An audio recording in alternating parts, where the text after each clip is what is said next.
Hey everybody, this is Bo Sanders and I want to get you up to speed for the weekend. At 10:30 this Sunday morning, we have an online worship gathering. I hope that you'll come and be a part of it. It's been really good to connect, to worship together, and our conversations as we go through the book of Acts have really been enjoying that, and we continue that at 10:30. Now listen, at 9:30, something a little different. We have been listening to different voices from around the globe in our Dismantling Racism series, and we've been listening to some really heavy stuff. So I want to take a week off of that, and I want to talk about some really practical things. Here's how this came about. Last Sunday, at the end of the brainstorming session, which by the way is going to be back on Facebook now, we pulled it off for a couple weeks, and now it'll be back on Facebook. So you can be in Zoom if you want to participate, or you can watch it on Facebook if you just want to eavesdrop in there. But at the end, I asked two questions. One is, what's the biggest question you don't know the answer to? And there were some really good responses. Many of them, though, were existential, of just about existence.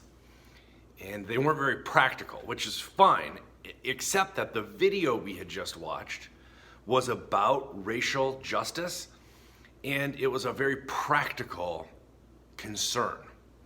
And so I pointed that out, and then I asked the question in sort of a confessional way, do you ever feel like you've outgrown God? And for most people, that was not the case. In fact, this idea of the divine, the presence, was a compelling, it was a motivating factor.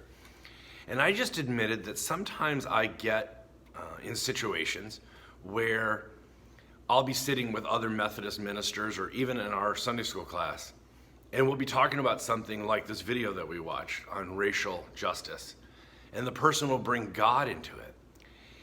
And the honest truth is, it always takes me back a little bit, like, why are you introducing God here?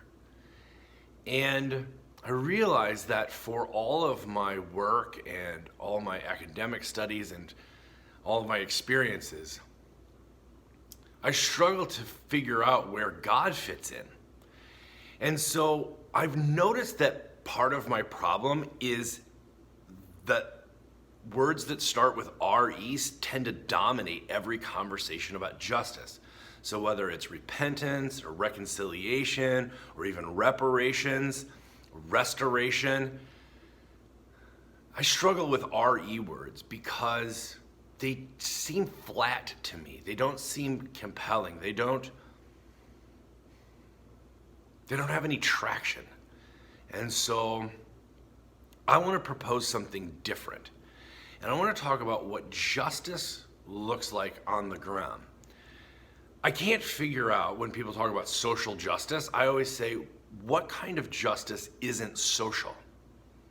It seems to me that all justice is social, unless there's some abstract concept, some idea out there about justice that I don't know of.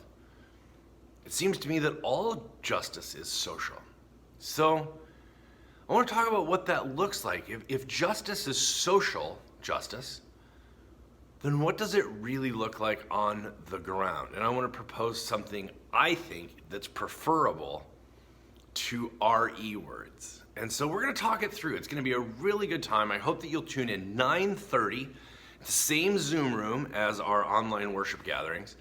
You can join us there if you want to be a part of that conversation. My only request is that you come caffeinated and opinionated. And I never, ever presume that we're all going to agree. That's part of the beauty of Interactive Church, our conversational community. So I hope to see you there. Be well, enjoy this sunshine, get out and enjoy some fresh air if you can.